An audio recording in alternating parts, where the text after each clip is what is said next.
Shalom, shalom, everyone. Thank you for joining me once again in the study of the laws. Before going into this video, I just want to address law number 120 from the previous video, which says courts must calculate to determine when a new month begins, based on Exodus 12:2, which reads, "This month, Nisan, shall be unto you the beginning of months. It shall be the first month of the year to you." I did put 2 asterisks next to this law, but I did not explain why. This law, too, should be changed. Reason being, Judaism claims Exodus 12:2 is commanding the courts to calculate when a new month begins. However, the command is for Nisan to be the start of months. It doesn't say anything about courts calculating months. So law number 120 is a law that has to be changed. It is the 20th law that needs to be changed in the list of 613 laws. Now we're heading into forbidden relationships, starting with a few circumstantial ones. Laws of Yibum and Kalitza. Law number 128, to do Yibum. Deuteronomy 25, verse 5 says, "If brethren dwell together, and one of them die, and have no child, the wife of the dead shall not marry without into a stranger. Her husband's brother shall go into her, and take her to him to wife, and perform the duty of a husband's brother unto her." According to the law, if a man dies and his brother resides with them, it is his brother's responsibility to marry his wife, if she is without child, and take on the duties of his dead brother. The firstborn son that they have takes on the name of the dead brother, and is a continuation of the dead brother's lineage. The purpose of this law is to preserve the name of the deceased man, to keep the inheritance distinct, and to keep the family name and property. Law number 129, to do Kalitza. Deuteronomy 25, verse 9, it says, "Then shall his brother's wife come unto him in the presence of the elders, and loose his shoe from off of his foot, and spit in his face, and shall answer and say, So shall it be done unto that man that will not build up his brother's house." This is an alternative to Yibum. This law tells of what happens when the man refuses to marry his deceased brother's wife, who is without child. He is shamed before his brethren with the act of her spitting on him. Law number 130, the widow must not remarry until the ties with her brother-in-law are removed. So the command is for the widow not to remarry until the ties with her brother-in-law are removed. This is according to the standard already set forth in law number 126 regarding divorce. Before that widow moves on to marry another, all ties to her brother-in-law must be removed. So the command for a brother to marry his widowed sister-in-law only applies if the brother resides in the same household. And there are still provisions in case he doesn't want to take on that responsibility, but he will be shamed for not doing so. And she can't just go on and marry another if the brother decides not to take her. Kalitza is what severs her bond to the brother before the elders of Israel. This is what breaks her ties to the brother so she can move on. Now getting into a few laws pertaining to the mistreatment of a woman. Law number 131, the court must fine one who seduces a maiden. Exodus 22, verse 16 through 17 says, "And if a man entices a maid that is not betrothed or engaged, and lie with her, he shall surely endow her to be his wife. If her father utterly refuses to give her unto him, he shall pay money according to the dowry of virgins." The law here is for a man to pay a fine for seducing a maiden, which is a word used to describe a young girl, an unmarried girl, or most likely a virgin. The assumption here is that the relations were not consensual, but rather this woman was violated. Law number 132 and 133, the rapist must marry the maiden if she chooses. He is not allowed to divorce her. Deuteronomy 22, verse 28 says, "If a man find a damsel that is a virgin, which is not betrothed or engaged, and lay hold on her, and lie with her, and they be found, then the man that lay with her shall give unto the damsel's father 50 shekels of silver, and she shall be his wife, because he has humbled her. He may not put her away all his days." Again, every action is to be held accountable. The first law is that the violator is to pay a fine to the woman's father. You will not violate a woman and walk away without some type of responsibility, accountability, or penalty. The second law is that the woman is to be his wife for life, if she chooses. Divorce is not permitted. We see here that who you choose to lay with without consent, you cannot just run away from. This is not a tag, you're it game where you can violate a woman and run. You're stuck with her for life, if she says so. So think twice. Law number 134 and 135. The slanderer must remain married to his wife. This is a continuation of the previous laws. We're talking particularly about a man who lies with a woman or violates a woman who is a virgin, but then he goes around claiming to everyone that she was not a virgin. He's basically lying about her. Deuteronomy 22, verse 19, it says, the elders obtain from the violator 100 shekels of silver, and give them unto the father of the damsel, because he has brought up an evil name upon her. And she shall be his wife. He may not put her away all his days. The law here is regarding a man who lies with a woman and later speaks against her, claiming she was not a virgin. If it's proven that she was a virgin, he is to pay a fine for slandering her name.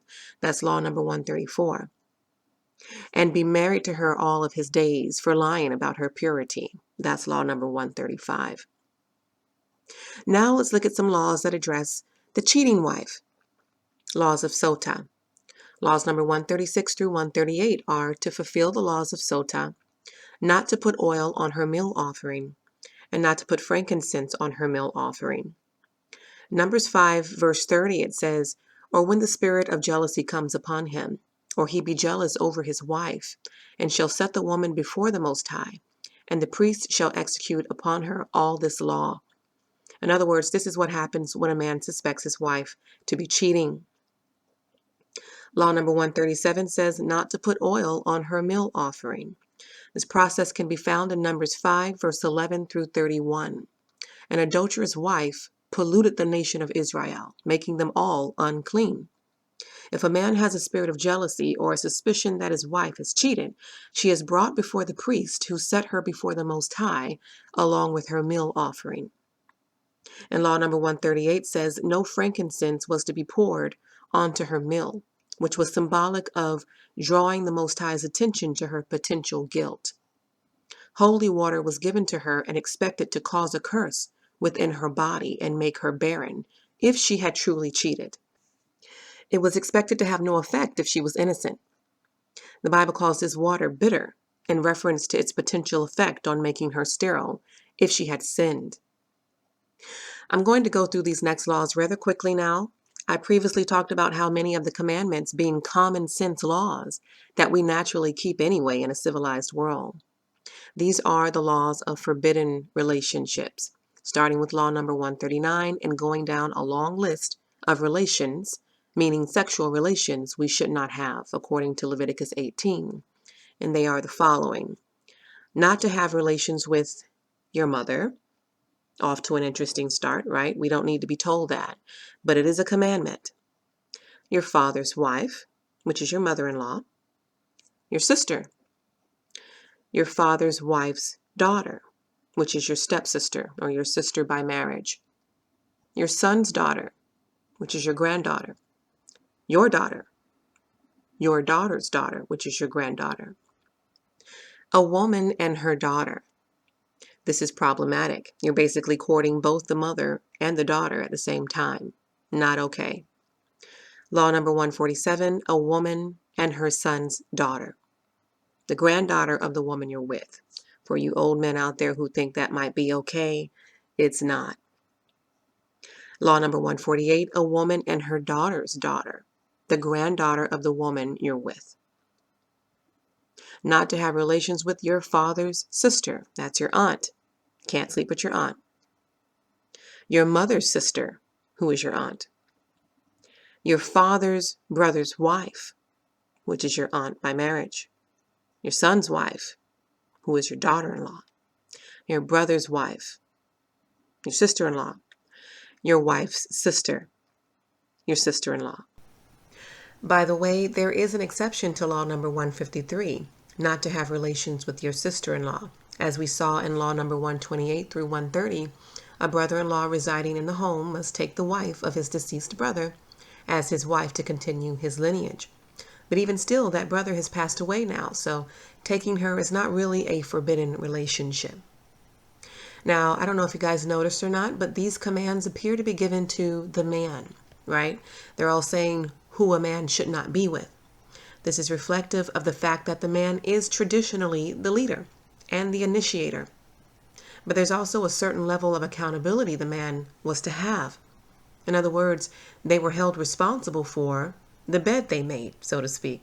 These laws were for them to choose wisely and carefully who they had relations with. Ideally, a woman would need to be responsible for the same, but there's something about when the leader makes the wrong decision. See, when the followers within a congregation make wrong decisions, it doesn't necessarily throw the ministry off course. But when the leader makes the wrong decision, a decision followers are predispositioned to follow, or likely to follow, it can kill the entire ministry. These laws are telling the man how important it is for him to be responsible sexually. It's not righteous to have 6 baby mamas, 5 of which you don't take care of, none of which you speak to. That is out of order. Seed that is planted is meant to be watered and groomed to grow. Seed is never meant to be left uncared for. This is why marriage is ordained. It's the best situation in which you can care for your seed under one household, not many. Let's continue. Law number 155. A man must not have relations with the beast. Yes, there's a law for everything, because trust, there's some idiot out there doing it. Moving on to the commandments addressing a woman's sexual behavior, finally. Law number 156. A woman must not have relations with the beast. Some women out there need to be told this as well. Not to have homosexual relations. Homosexual relations with your father. That's a son sleeping with his father. Homosexual relations with your father's brother. That's a son sleeping with his uncle. Relations with a married woman. Relations with a menstrually impure woman. So now we're getting into mixed marriages, a very controversial topic for many. So let's look at 4 laws that seem to contradict themselves. Law number 162, not to marry non-Jews. Law number 163, not to let Moabite and Ammonite males marry into the Israelite people, based on Deuteronomy 23, verse 3. It reads, An Ammonite or Moabite shall not enter into the congregation of the Most High. Even to their 10th generation shall they not enter into the congregation of the Most High forever. So it appears we're not to marry outside of the Israelite nation. But remember, these laws were given in the wilderness, when the Israelites were in the process of being established as a nation. At that time, mixing was very much prohibited with the people of the land that they were going to overtake. We were commanded not to mix with other nations, not because they were other nations, but because they partook in other customs, paganism. Pagans and Jews don't mix, and they never will. This is why any law against mixing was given, to avoid pagan practices infiltrating the nation of the Israelites. We read in law number 164, it says, don't keep a 3rd generation Egyptian convert from marrying into the Israelite people. And it reads, the children that are begotten of them shall enter into the congregation of the Most High in their 3rd generation. So now we're told it's okay to marry an Egyptian convert 3 generations later, after time has passed, after the Israelites have been established, after the anger of their ancestors who previously had enmity with them had passed. It became okay for an Egyptian convert to marry into the Israelite nation. Then we get to law number 165, and it says not to refrain from marrying a 3rd generation Edomite convert, based on the same scripture. Keep in mind, these are not just non-Israelites. They are converted non-Israelites, converting to the way of the Israelite, now allowed to marry into the nation. So we see several passages about mixed marriages. They were forbidden specifically to avoid paganism coming into the nation.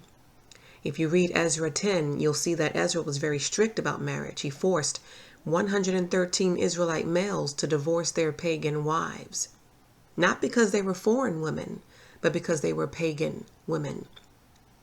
Exodus 34, verse 12 through 13, and verse 15 through 16 stresses the importance of not entering into a contract with inhabitants of a land full of pagans. Marriage is a contract, a covenant, and remember, law number 56, not to make a covenant with idolaters. Same reasoning, because they will turn you away from your God. It's not about nationality, it's about paganism and pagan customs. Here's a scripture about conversion. Exodus 12:48. It says, when a stranger dwells with you and wants to keep the Passover, let his males be circumcised or converted, and he will be as a native in the land. This means that any stranger or foreigner can walk with Israel, even in marriage, but they must truly convert to do so. So some may say, well, stranger means distant Israelite.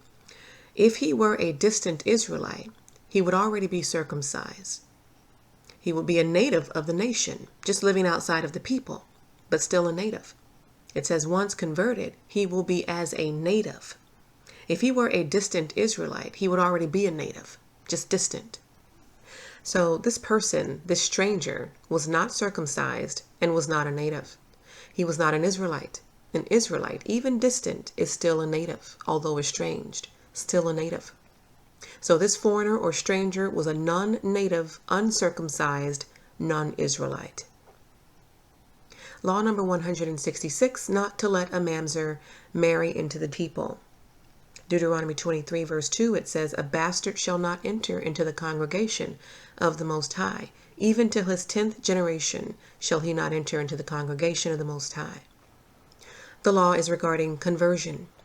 A child conceived out of wedlock or through a forbidden relationship was excluded from entering into the congregation of the Israelites. Even as an adult now, having nothing to do with his parents' decision and how they were conceived, is forbidden to marry into the nation. We're talking about the integrity of the Israelite nation being compromised by children conceived from various forbidden relationships. Fatherless children walking around lost in single-parent homes.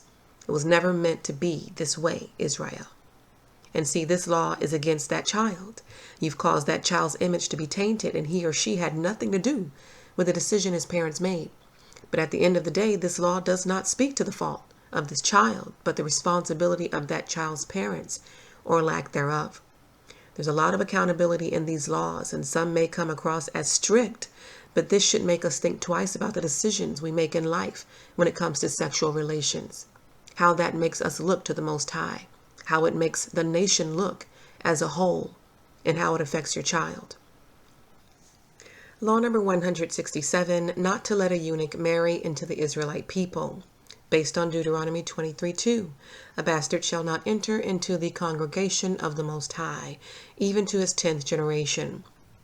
I've placed one asterisk by this law because that is not what the scripture says in Deuteronomy 23, verse 2, which is the scripture Judaism has based this law on.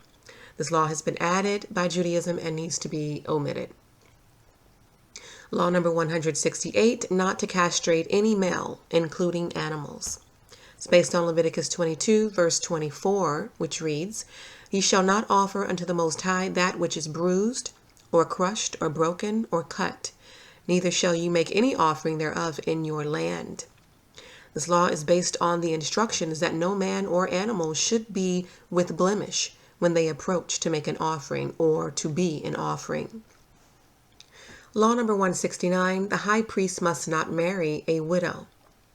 Based on Leviticus 21, verse 14, which says, a widow, divorced woman, or profane, or a harlot, these shall he, the priest, not take. But he shall take a virgin of his own people to wife. According to Maimonides' list of 613, the command here is that a high priest must not marry a widow. Actually, the scripture also refers to a divorced woman and a profane woman. So this is the law that must be expanded upon to fit the scripture that it's based on. The actual command is that a high priest must marry a virgin, a woman not previously married and who is not profane. Law number 170, the high priest must not have relations with the widow, even outside of marriage. Based on Leviticus 21, verse 15, which reads, neither shall he profane his seed among his people, for I, the Most High, do sanctify him. To profane seed refers to having sexual relations with one that you're not married to. So law number 169 says not to marry a widow, a divorced woman, or a profane woman. And this law says he shouldn't be sleeping with them either, even out of marriage. Law number 171, the high priest must marry a virgin maiden. Leviticus 21 verse 13 says, and he, a priest, shall take a wife in her virginity. Law number 169 says who a priest should not marry, which is a negative command. This law says who he is to marry, positive command, which is a virgin. Those were about the high priest. What about the priests? Law number 172 says a Cohen must not marry a divorcee. Based on Leviticus 21 verse 7, they, a priest, shall not take a wife that is a whore or profane, neither shall they take a woman put away from her husband, for he is holy unto the Most High. Number 173, a Cohen must not marry a Zonah, a woman who's had forbidden relations. Law number 174, a priest must not marry a Chalala, which is a product of law number 169 through 172, a high priest who has had a forbidden relation. This is based on Leviticus 21 verse 7. Law number 175, not to make pleasurable contact with any forbidden woman. Based on Leviticus 18 verse 6, none of you shall approach to any that is near of kin to him, to uncover her nakedness. I am the Most High. We saw a long list of forbidden relations. Well, this law is dealing with what happens prior to relations, advances, flirtation, all which leads to the relations. So we've gone through a lot of laws in this video. We've reviewed 175 laws. We've seen 11 laws that need to be omitted because they were repeats or false additions, 21 laws that need to be changed to fit their scriptural reference, and 6 laws that can no longer be kept today. So although we have reviewed 175 laws so far, there are actually 164 true laws within them. That number 613 has now fallen to 602. I want to thank you guys for studying with me. Again, a tedious work, a huge undertaking, but a blessing to put forth for you guys. Thank you for watching. Until next time, Shalom.